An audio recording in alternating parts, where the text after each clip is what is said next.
Hello students, welcome to Amita की पाठशाला। हम कर रहे थे chapter linear equation in one variable and today we will start exercise 2.6 of this chapter. So here is question 4, that is 3y plus 4 upon 2 minus 6y is equal to minus 2 upon 5. So what to do in this question? इस question में हमको क्या करना है? So इस question में हमको cross multiply करना है। Always whenever you have to show any step in any question, it's always advised to show that step in the next part, like this 3y plus 4 upon 2 minus 6y is equal to minus 2 by 5. Generally बच्चे क्या करते हैं, इसी question में ही show कर देते हैं। उनको समझ ही नहीं आता है कि क्वेश्चन क्या है, क्योंकि फर्स्ट क्वेश्चन जो लिखा है उन्होंने उसी में वो स्टेप करना स्टार्ट कर देते हैं। तो इट्स ऑलवेज एडवाइजेबल, जो भी आप करना चाहते हो उसको क्वेश्चन को दोबारा से लिखो and show that step in that next part. तो अब हमने सेम क्वेश्चन यहाँ पर नीचे लिख लिया है। Now we will show here that we are cross multiplying these two, right. अब हम क्या करेंगे, इसको इससे मल्टीप्लाई और इसको इससे मल्टीप्लाई करना है। Like 5 3y plus 4 bracket close is equal to -2 then 2 minus 6y, 2 minus 6y and bracket closed over here. Now अब क्या करना है, अब हम ब्रैकेट्स ओपन करेंगे। 5 3 is 15, 15y plus 5 4 is 20, minus 2 and 2 is equal to -4, minus 2 and minus 6y will be equal to plus 6y. इसको हमने इससे मल्टीप्लाई किया और इसको हमने इससे मल्टीप्लाई किया। इसको इससे किया, -2 into 2 is -4, -2 into -6y is plus 12y. Sorry, it's 12y over here. 12y. -2 and 2 is -4, -2 and -6, minus will become plus, and 2 and 6 will be equal to 12y. Now अब हम क्या करेंगे, अब हम अपने कांस्टेंट्स को एक साइड रखेंगे और अपने वेरिएबल्स को एक साइड ले आएंगे। These two are the variables and these two are the constants. 15y ये वाला जब इधर आएगा तो ये क्या हो जाएगा, minus 15y minus 12y is equal to -4 and -20। अब सिंपल सॉल्व करना है इसको। 15y minus 12y will be equal to 3y, -4 and -20 will be equal to -24। अब हमको निकालनी है y की वैल्यू। अब y की वैल्यू कितनी हो जाएगी, अब हम यहाँ पर मल्टीप्लाई हो रहा है, इधर आकर कितना हो जाएगा, ये इधर आकर डिवाइड हो जाएगा। So -24 upon 3, this will be equal to -8। So -8 is the value of y। In this all exercise आपको यही करना है, आपको हर क्वेश्चन में क्रॉस मल्टीप्लाई करना है। क्रॉस मल्टीप्लाई करके आपको ये हमेशा ध्यान रखना है कि आपको इस नंबर से इससे मल्टीप्लाई एंड इसको इससे मल्टीप्लाई करना है इन ऑलवेज। इन क्वेश्चंस में यही मिस्टेक्स बच्चे जनरली करते हैं। Now we will proceed to the next question.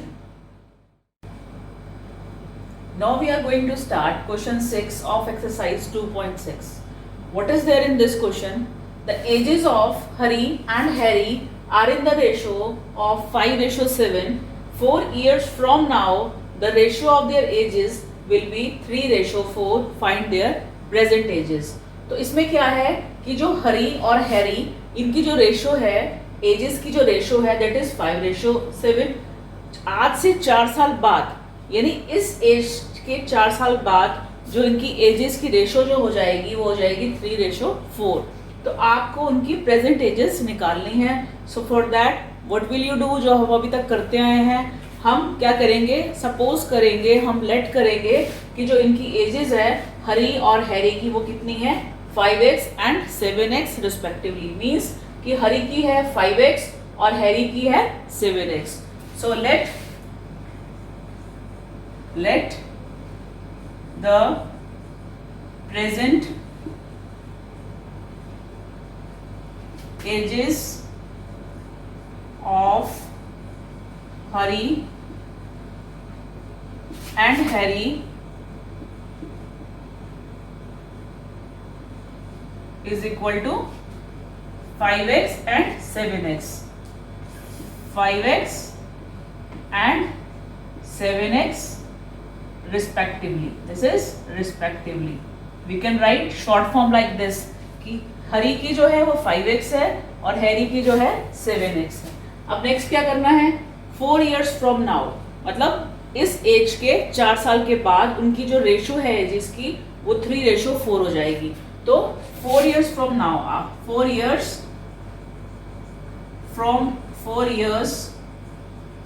from now their ages will be, कितनी हो जाएगी एज इसकी, हरी की हो जाएगी 5x + 4 और हैरी की हो जाएगी 7x + 4. 5x + 4 and 7x + 4 respectively. ऐसा ही होगा. अगर आपकी एज आज 14 इयर्स है तो आज से 4 साल बाद कितनी हो जाएगी, 14 + 4 18. तो वही किया है, 5x में हमने 4 ऐड कर लिया है. अब द रेशो कितना हो जाएगा, आज से 4 साल के बाद उनकी जो रेशो कितनी हो जाएगी, दैट विल बी 3. अब what the question says next कि 4 years from now their ages 5x + 4 and 7x + 4 respectively. और उन्होंने ये भी बोला है कि 4 years from now the ratio कितनी हो जाएगी उनकी एजेस की, रेशो हो जाएगी 3:4. 5x + 4 7x + 4 will be equal to 3/4. अब वैसे ही करना है हमको जैसे कि हमने ऊपर और क्वेश्चंस इस एक्सरसाइज में किए हैं. We have to cross multiply. अब 4 को हम मल्टीप्लाई करेंगे 5x + 4 से, bracket close is equal to 3 7x + 4. अब इसको इससे करेंगे 20x + 4 4 16 is equal to 7 3 21x + 12. This we have to do. अब सिंपल है, हमको कॉन्स्टेंट्स को एक साइड रखना है और वेरिएबल्स को अदर साइड रखना है. 20x अभी इधर आएगा तो कितना हो जाएगा 21x. अब इधर ये 12 है, 16 इधर आएगा तो हो जाएगा -16. अब हम इधर आ जाते हैं. So 20x - 21x will be equal to -x. बड़े में से छोटे को माइनस कर रहे हैं तो माइनस का आएगा, plus minus is minus, but sign किसका आएगा, जो बड़ा होता है. तो बड़ा इज ग्रेटर इज -21. तो we had written -x over there. अब +12 and -16, plus minus is minus, so -4. अब ये x से इस माइनस से ये माइनस कट जाएगा, x की वैल्यू कितनी आ गई 4. Now we can find their present ages. हमारे पास x की वैल्यू आ गई. अब उनकी प्रेजेंट एज जो है हरी की कितनी हो जाएगी, प्रेजेंट एज ऑफ हरी की एज कितनी हो जाएगी, that is 5x. 5x means 5 × 4 that will be equal to 20 years. और प्रेजेंट एज ऑफ हैरी कितनी हो जाएगी, Harry this will be equal to 7x. तो 7 × 4 that will be equal to 28. तो ये आपकी एजेस दोनों की हमारी प्रेजेंट एजेस कैलकुलेट कर ली हैं. सबसे पहले हमने उनकी प्रेजेंट एज को सपोज किया है that is 5x and 7x. इसके 4 साल के बाद यानी 5x में भी आपने 4 ऐड कर लिया और 7x में भी आपने 4 ऐड कर लिया, जो उनकी रेशो है 3/4 हो जाएगी. अब आपके पास सिंपल वही क्वेश्चंस हैं जो आपने पहले से एक्सरसाइज में किए हैं. क्रॉस मल्टीप्लाई करना, इसको इससे मल्टीप्लाई, इसको इससे multiply by simple, by finding this By simple solving this equation you can get the value of x that is equal to 4. फिर आपने वो x की वैल्यू 5 के साथ मल्टीप्लाई कर दिया तो 20 आ गया, 7 के साथ मल्टीप्लाई कर दिया तो 28 आ गया. So now we are over with this question and start with the next question of this exercise. Question 7 of this exercise 2.6. The denominator of a rational number is greater than its numerator by 8 if the numerator is increased by 17 and denominator is decreased by 1. The number obtained is 3 by 2. Find the rational number. So आपको पता होगा rational number क्या होता है. Rational number क्या होता है कि जिसको हम फ्रैक्शंस की फॉर्म में लिखते हैं, which can be written in the form of p upon q and q is not equal to 0, जिसको कि हम 3/4, 2/3 any number p upon q की फॉर्म में लिखते हैं और हमारा जो q है, जो डिनोमिनेटर है, वो कभी भी 0 नहीं होता है. तो इस तरह से ही आपको एक रेशनल नंबर फाइंड आउट करना है. कैसे फाइंड आउट करना है कि जो उसका डिनोमिनेटर है रेशनल नंबर का इज ग्रेटर, वो अपने न्यूमरेटर से कितना बड़ा है, 8 बड़ा है. अगर हम नेक्स्ट कंडीशन क्या है, if the numerator is increased by 17, अगर हम न्यूमरेटर को इंक्रीज कर रहे हैं 17 से और जो उसका डिनोमिनेटर है उसको हम डिक्रीज कर रहे हैं 1 से, the number obtained is 3/2. Find the rational number. तो इसमें आपके पास दो चीजें हैं. रेशनल नंबर क्या होता है, which can be written in the form of p upon q and q is not equal to 0. Second, denominator क्या होता है, न्यूमरेटर क्या होता है. Say like 3/4 is a rational number, so this 3 is the numerator. बच्चों को बहुत basic चीजें नहीं पता होती हैं और वो किसी और से पूछ भी नहीं सकते, क्योंकि उनको लगता है कि अब 8th स्टैंडर्ड में ऐसी चीजें हम किसी से पूछेंगे तो सब हम पर हंसेंगे. बट बेटा ऐसा नहीं है. You can ask anything any time.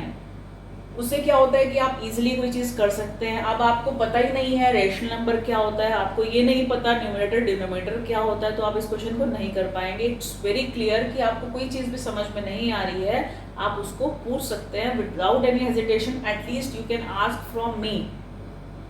तो ये न्यूमरेटर है और इसका 4 जो है वो दैट इज डिनोमिनेटर. डिनोमिनेटर, जो ऊपर वाला नंबर होता है वो न्यूमरेटर होता है, जो नीचे वाला नंबर होता है वो डिनोमिनेटर होता है, और ये हमारा रेशनल नंबर है. सो नेक्स्ट, इसको हम अभी रब कर देते हैं because it is not required. ये सिर्फ मैंने आपको बताने के लिए, समझाने के लिए ये चीज बताई थी. अब हमको करना है, अब हम सपोज करते हैं कि let the numerator be x. हमारा न्यूमरेटर x है, तो सो डिनोमिनेटर कितना हो जाएगा, डिनोमिनेटर विल बी.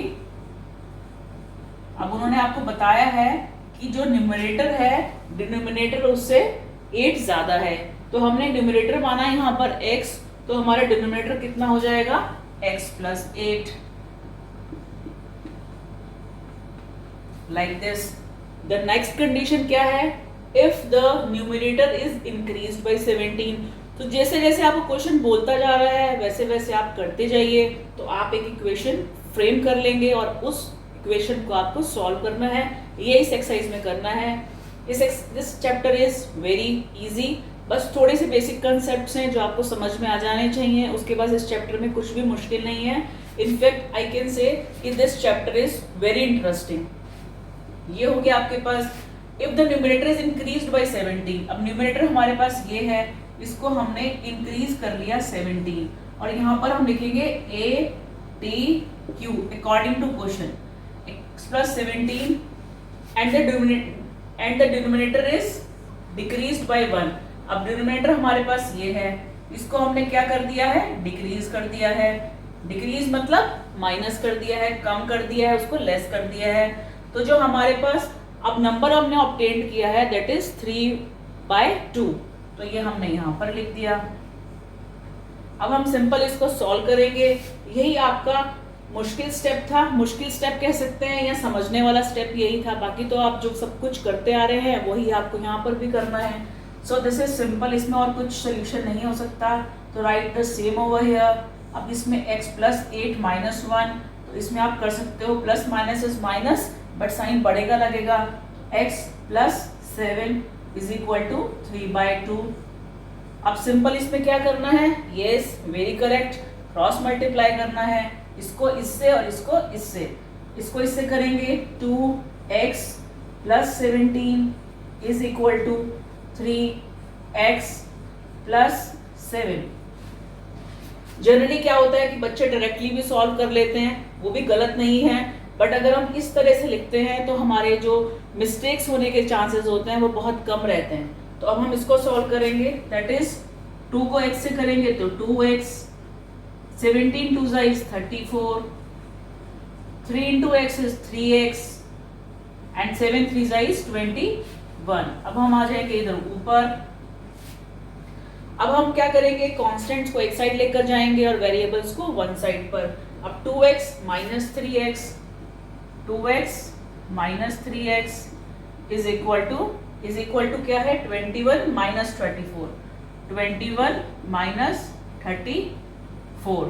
तो अब 2x में से माइनस 3x करेंगे, plus minus is minus but sign बड़े का लगेगा, तो 2x में से 3x माइनस करेंगे तो x आएगा, माइनस का x इज इक्वल टू, अब 21 में से 34 माइनस करेंगे, plus minus is minus but sign minus का आएगा क्योंकि माइनस बड़ा है, तो 4 minus 1 is 3 and 3 minus 2 is 1 minus का। अब इस माइनस से ये माइनस कैंसिल हो जाएगा, x की वैल्यू कितनी आ गई हमारे पास 13, मीन्स हमने किसकी वैल्यू निकाल ली है, न्यूमरेटर की। अब हमको निकालना है डिनोमिनेटर, सो डिनोमिनेटर कितना हो जाएगा, denominator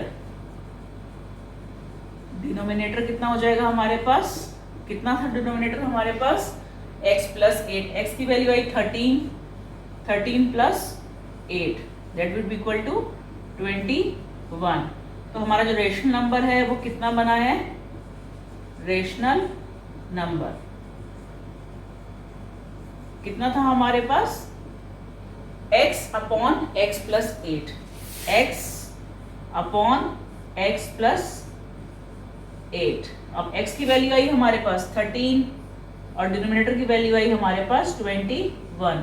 so this is the solution of this equation, this is the rational number which is fulfilling all these things which are there in the question। तो इस तरह से हमको करना है, न्यूमरेटर हमने सपोज कर लिया, डिनोमिनेटर हमने सपोज कर लिया, अब क्वेश्चन के अकॉर्डिंग हमने न्यूमरेटर को इंक्रीज कर दिया, डिनोमिनेटर को हमने डिक्रीज कर दिया और फिर सिंपल इसकी जो वैल्यू है उसको फाइंड आउट किया, x की वैल्यू आ गई, x is the numerator over here, उसमें 8 प्लस किया तो डिनोमिनेटर आ गया, उसी को हमने रेशनल नंबर में पुट कर दिया वैल्यू, तो 13/21 is the answer of this question.